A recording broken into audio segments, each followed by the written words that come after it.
Resident Evil 5 is racist, therefore it cannot be remade. Or so that's what IGN claims. Hi, I'm Jessica, and also known as A Girl and a Game.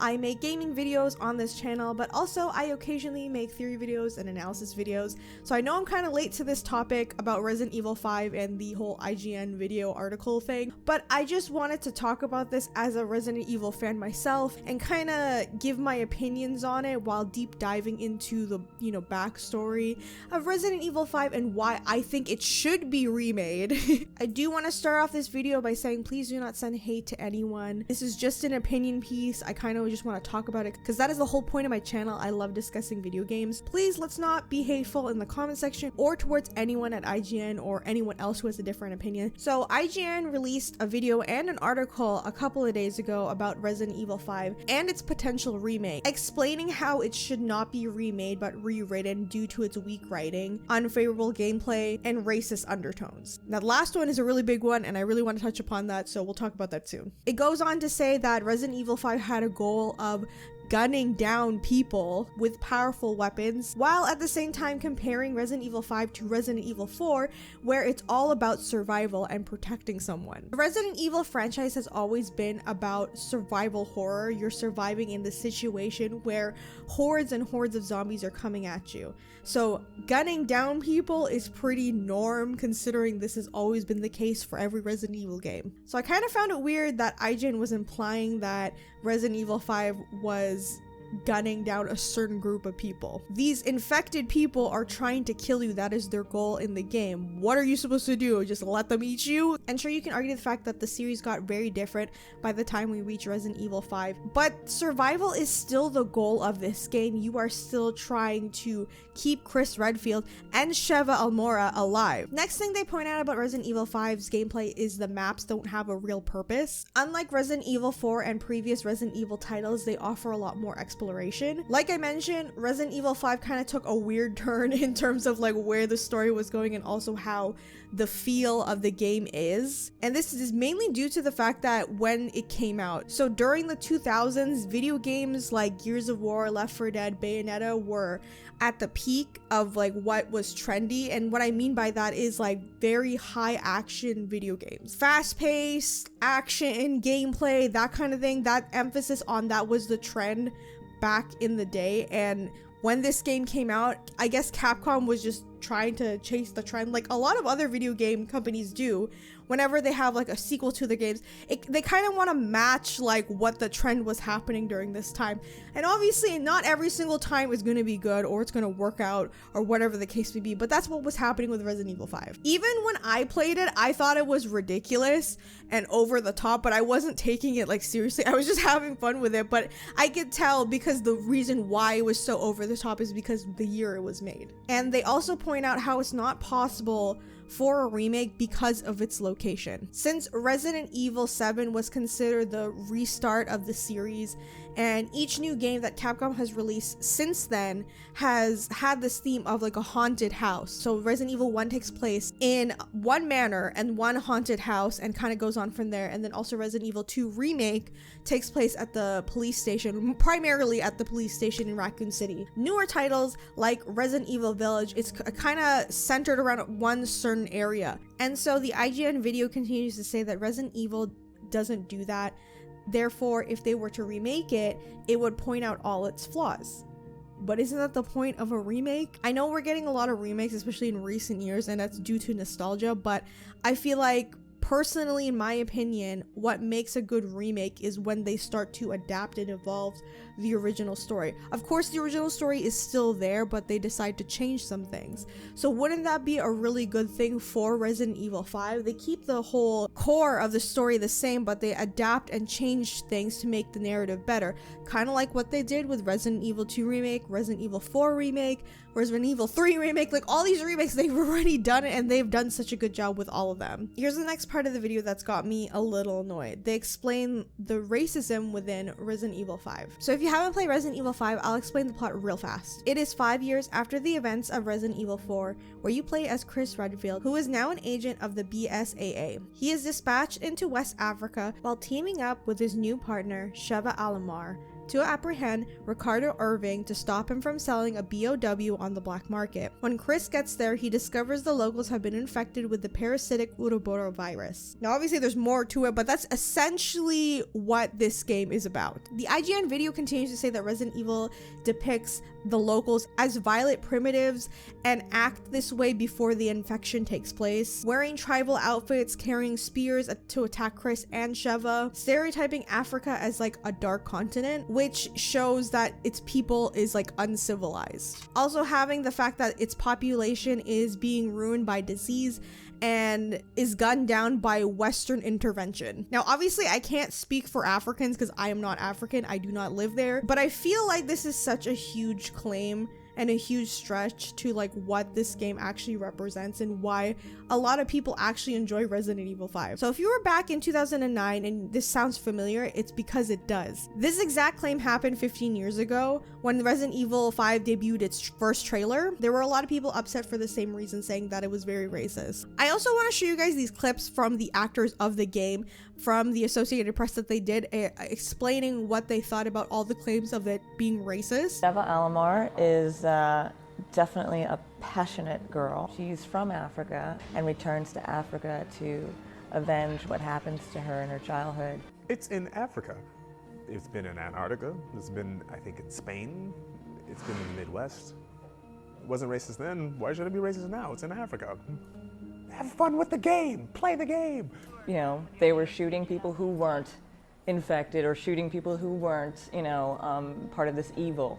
But these are people that are, you know, they have to defend themselves. So going back to the IGN video and article, they continue to say that back in 2009, race wasn't a huge deal like it is in the 2020s.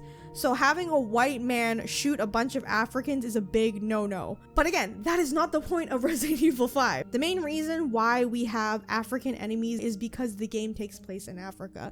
I find it really interesting how the video keeps mentioning Resident Evil 4 as an argument to counter why it's a better remake or a better story than Resident Evil 5. They don't really explain that that game specifically takes place in Spain, and you also play as a white man, Leon S. Kennedy, who is gunning down Spanish people. So I don't get why they don't make that comparison either. Going back to the tribal locals in Resident Evil 5, there's actually a reason as to why they're wearing traditional outfits. Like other Resident Evil games, there are notes that are scattered across the map that you as the player can read to understand what is going on in the story, and even see some perspectives of people who were living through the virus when the outbreak started. There is a village youth's diary that you can find in chapter 3, which reads, April 5th, a man who said he was the foreman of the oil plant came to visit us today.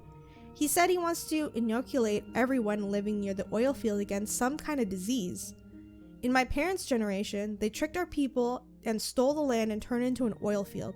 They must feel guilty about that because they're always trying to help out the village now. When we couldn't get across the swamp, they built a gondola on a rope for us. Sometimes they'll even give us alcohol from foreign countries. This medicine is probably something like that. Everyone in our village is glad to receive this medicine, but I don't want it.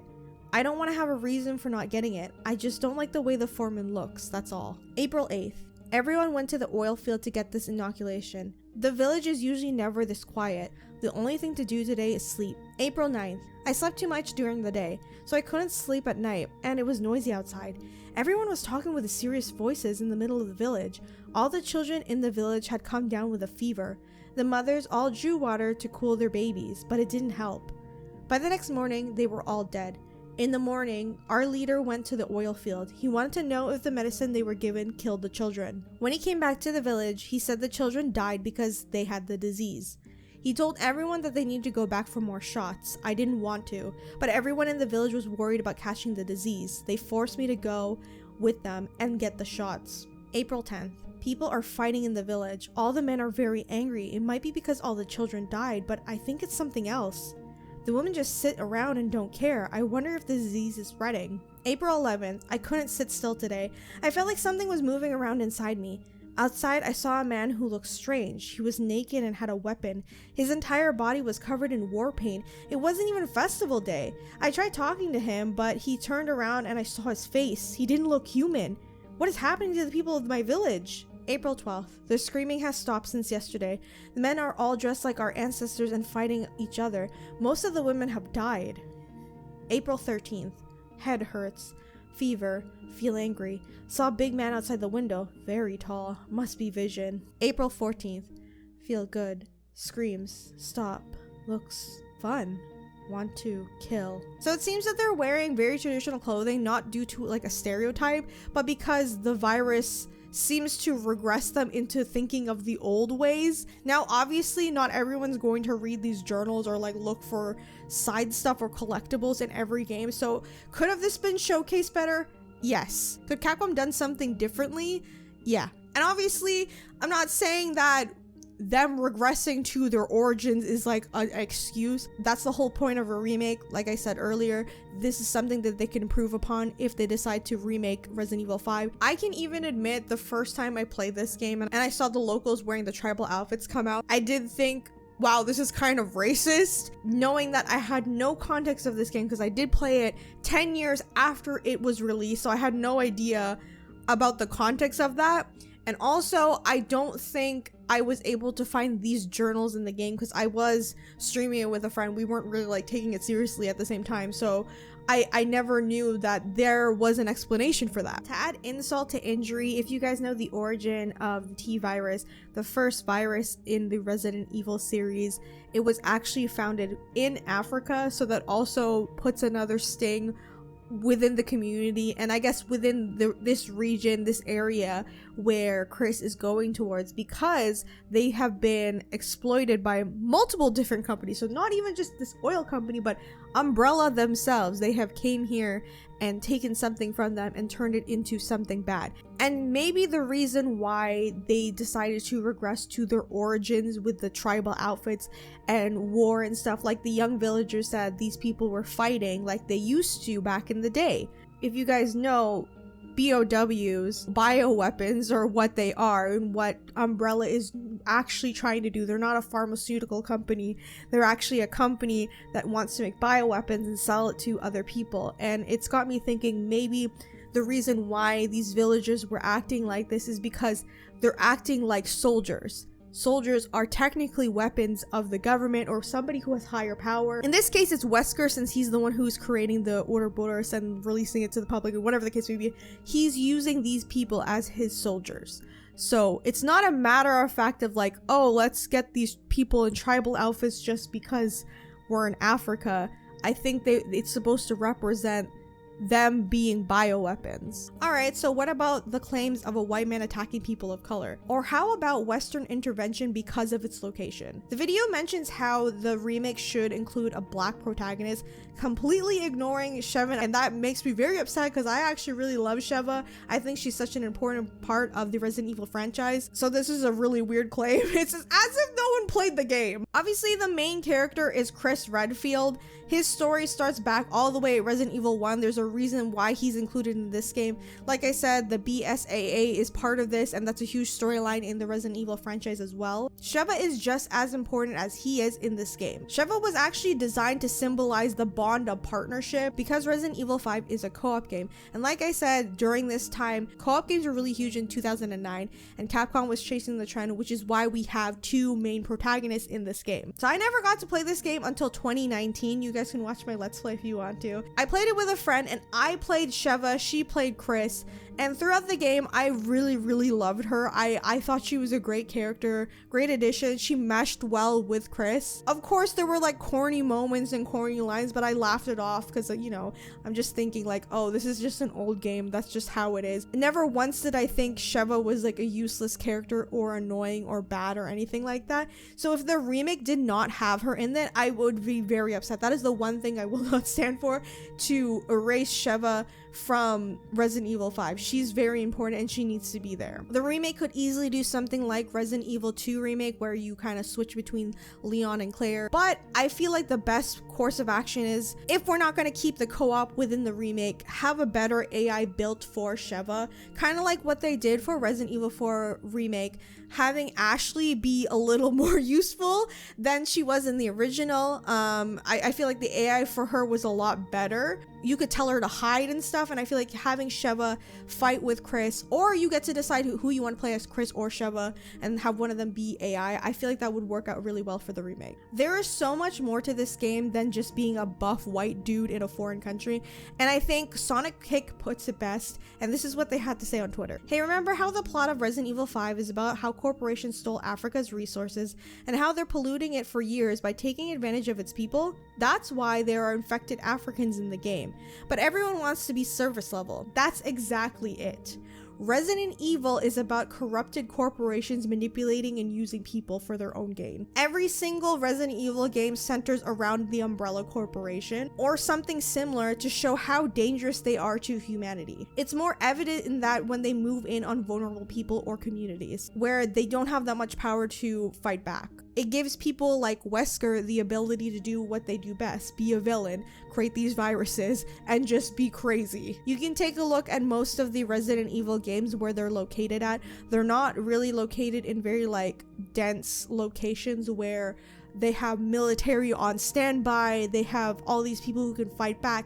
You're playing certain characters who are protecting the little people, essentially, every single one of these characters that you play as. Or it's just somebody who is ordinary. Take example Ethan from Resident Evil 7 and Village. He's just a guy. He has nothing to do with this, but he has a purpose as to why he wants to help. His daughter's involved and he has to protect his daughter. I do also want to add something else to this argument as well. Remember how IGN said that the locals were violent even before they were infected with the virus? It got me thinking that the reason why these locals were acting this way was for the same reason the young villager mentioned in his journal entry. He didn't want to accept the medicine from the oil company.